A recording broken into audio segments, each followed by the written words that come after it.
Hello everybody and welcome to a brand new ESO Patch Notes video with me, Sherman. Today we're going to be taking a look at 3.31. These are the patch notes on PTS. They are not on live, so if you guys are wondering why you're not seeing them, why you can't find them, these are PTS patch notes. They update the PTS almost on a weekly basis while it's on PTS, the PTS stuff, and a lot of times these PTS patch notes are what we read from, so moving on down the line, so there is a few things that they did fix. They fixed an issue where the weapons of the Lamia songbox found in a character template was mislabeled with information about the jailbreak set. The Eternal Warrior Eternal Warrior weapons box can probably contain Eternal Warrior weapons. And they fixed an issue with the tester's lunchbox container found in the character templates contained 200 copies of Rothgar recipes instead of the actual drink. So that's good. They got that fixed. Doesn't look like they did a whole lot of fixes here. They fixed a few things in the dungeons. Fang Lair, Thurvikin's Cold Snap ability will now hit your character no matter where you stand in the telegraphed area. It is no longer possible to avoid Sabina's chains. This is going to suck. Ofnor and Sabina will now properly respawn should your group fall to their might. Okay, this is a good change. This was really bad. Ofnor sucked because one of the things was when you would face him, if you didn't kill him in the initial fight, a lot of times it would bug out and he would just completely disappear. You'd have to restart the whole dungeon. That's a good fix. The other one, though, the Pestilent Brute's Venomous Claw will now properly damage your character. That's going to be bad. This is going to make Purge almost a requirement in that dungeon. Because that thing's like disease poison thing it hits you with can really strip your health. Especially in vet mode.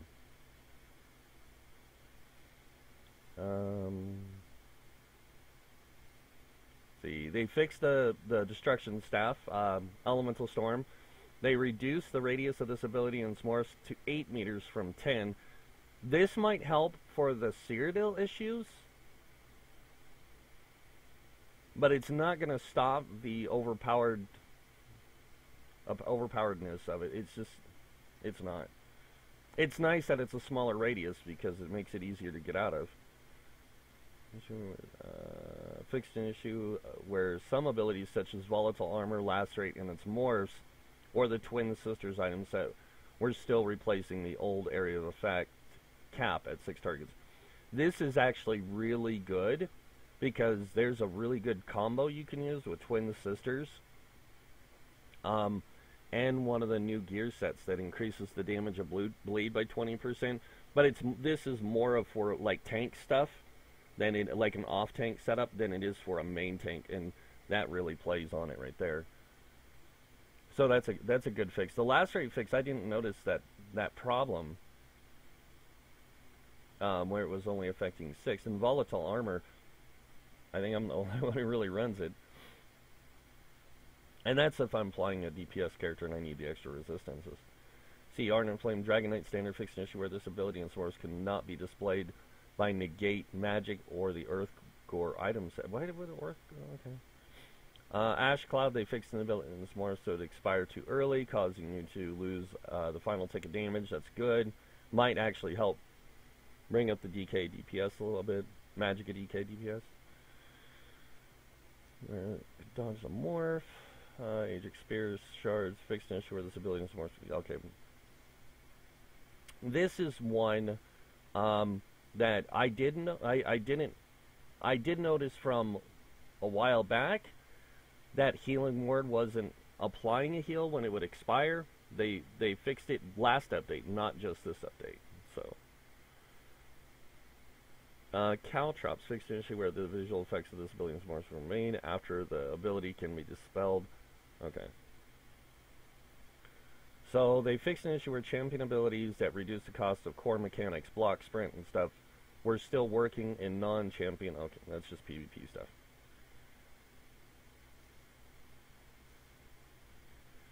New things, scatter shot weapons now properly note they apply a 20% damage taken debuff to enemy player characters. Close the hole under the stairs as well. Keeps and Cyrodiil can no longer be permanently claimed. Okay. Okay, so here's some changes that came to the outfit system, because there is still a lot of issues with the outfit system. So using the outfit station for the first time will no longer default you to outfit 1, and instead it will default you to no outfit, which is a good thing. When using an appearance change token or race change token, selecting the current appearance option now includes the active outfit. That's really cool. Fixed an issue that prevented the outfit system tutorial from appearing. Fixed a number of icon mismatches between outfit styles and collectible icons. They fixed an issue where the unowned outfit station were being called outfitting stations on their map locations. Okay. They fixed an issue where undoing all pending changes to add an outfit station would only undo one change. Thank you for fixing that. That was a bug. Fixed an issue where searching through outfit stations. Okay. And then fix it. Alright. So, just some major fixes that the outfit system really needed. One of the things I hope they fix, though, is weapon swapping. Because if you change the looks of your weapons with the outfit station and you go to swap weapons, there's times it'll retain, like one weapon will retain its original look when you zone into a new map. Like the weapon you have equipped will show more like outfit changed, but the one on your off bar won't show that. And then when you go into like combat and stuff, it'll stay that way. And then when you finish combat, it'll automatically switch back. So it's like, okay, I don't know if that's a bug they know about or it's been reported, but it can be a real issue when you're in a dungeon and you're sitting there with a, sword and board or two-handed or whatever, and you're like, I don't like that look. That's why I changed it in the outfit room. So, I mean, everything's buggy when it first comes out anyways, and this gives us a chance to offer our information to the devs and let them know that there's something wrong. Let's see. They removed the prisoner's rags outfit style from the... Okay, this was one that a lot of people... See, there was a lot of... there was an error done on the devs part, or the notes part, that said that they would get a soul-shriven motif. They were supposed to get the prisoner rags motif instead. So, soul-shriven still comes from completing the Cadwell Silver, and this will come from completing level 40. So, remove several unobtainable dagger outfit styles from the list of outfit styles. These are the tier 5 daggers that they kept showing. They removed those. Fixed an issue that prevented you from purchasing the vampire and werewolf bites in the Crown store. And here's the thing, I want to talk to you guys about this before I go any further. So, they're showing a new style they showed a new style in the new outfit system. The tier 5 style. Right now we have tier 1, which is like 1 to like 30 to, or no, it's 1 to 10, 10 to 20, 20 to 30, 30 to 40, or 30 to 50, or 40 to whatever, 40 and on. But there's like, at some point, your motive style changes from like the basic look to the final best look you can get. And there's a 5th tier that was added to daggers. And a lot of people, now I'm not going to say everyone, but I'm going to say I saw this a few times where people were like, oh, does this mean we're getting a new tier of armor? Are we going to finally get tier 6 armor? Are we going to, or not tier 6, are we going to finally get CP 1, like 180 armor or something? Honestly, I hope not. That's just my personal opinion. I hope not. I hope what this is them readjusting the armor styles so that we have 1 to 50 is the base styles, and then we have like the CP looks for like CP 1 or 10 to like say 100 or 10 to whatever. We get a look to a certain thing in there, and then from there to 160 we get a final look. So I'm hoping that's what they're doing, is they're adding new appearances for some of the armor so that we have like the different looks that we can go with.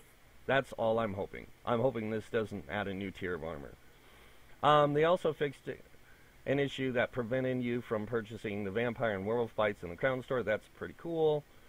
The bulletin board bestows a precursor is now a readable book at Zanon's desk after you have completed the quest. That's cool. The Imperial Fountain of the Bay can now be activated and will have streams of water pouring from the spouts. Okay, that's just a furnishing thing. See, some UI changes, the rest of it's just changes to this and some clarification fixes, things like that.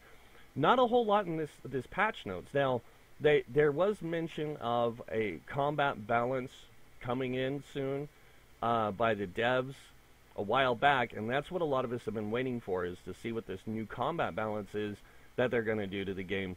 Jaina did post in here that they are going to be having a live stream soon with Warble, and Warble's supposed to come in and explain the January combat changes. So hopefully we'll get an idea on that soon. Hopefully it'll be this Friday. Maybe it'll be next Friday, but I'm hoping this Friday because we definitely need another live stream kind of covering a few of the systems and stuff that a lot of us, have shown off. The devs can show off, especially the dungeons, because their first live stream wasn't very good. It was really bugged out, and they had to use like a webcam. They couldn't show any gameplay video. Maybe this time around they can get it fixed and show off actual gameplay. And if they do get Warble on there, that'll be a bonus, because I definitely want to see what Warble has coming to the game, because with the changes that came in that are coming with this Dragon Moans itself, the block cost reduction, the synergy changes, the off balance changes, this is going to change in game to some degree, especially in the meta. It's going to definitely change that idea of how it works, and I'm hoping that when they do the video, Warble can explain some of those changes, like the block cost. And it was really funny, because like if you take off the block cost reduction jewelry and just use block cost armor, block cost champion points, block cost reduction champion points, and the sword and shield passive, you still get a large chunk of damage mitigation. But if you don't use a sturdy shield with it, you don't get as much. Now, if you use a sturdy shield instead of Nerdhoned, which is going to be your best option for like defense, like your resistances, you can do that, but you're going to be really on the lower end of resistances with wearing almost everything sturdy. But your block costs become a little bit more and everything. So it's gonna be interesting though to see what people come up with to try and improve the meta. I've made several suggestions on the forums on ways to fix that idea, like using hardening enchants and even barrier if it's needed to help mitigate a lot of damage on that in-game part where the tanks are having really bad. It's not that they have resource issues, because if you play an Argonian, resources are no problem to manage. But if you're not playing an Argonian, and you're playing a Nord, and you're playing an Imperial, or you're playing an Orc, which are really good tank roles for the end game, or tank races for more competitive end game, you kind of lose out. Like, you don't get that resource management. So maybe using some of these other ideas of the hardening enchant and getting that 5k shield, damage shield, because it does apply a 5k damage shield on a infused weapon, that plus your regular damage shield will give you almost a 20k shield. That should give you enough time to get a couple heavy attacks out, throw up your block again, try to time this in between attacks and stuff. And if you're tanking the Axis, one of the things I had a friend of mine test with his guild, because they were running Halra Citadel this weekend, and to get some stuff from there for one of their guildmates, and to get some achievements for some of their people, one of the things they did was at the axes, instead of blocking all the axes, they wound up deciding to just kill the axes as soon as they spawn. and they melted them. Like those things didn't have a chance. He said that it slowed the process down on that fight by maybe 10 or 15 seconds, but it wasn't enough to make a huge dent in their time of running the trial. So he said that they're probably going to switch to that kind of tactic on the end game, is using that as well, because for them it made it a lot easier to deal with that encounter than trying to get one tank to stand up there and hold block and hold them all. This was just a lot easier. They just killed them as they spawned, and it just went by a lot quicker. But yeah, there's a lot of different things that a lot of us are looking at when it comes to the not just in game.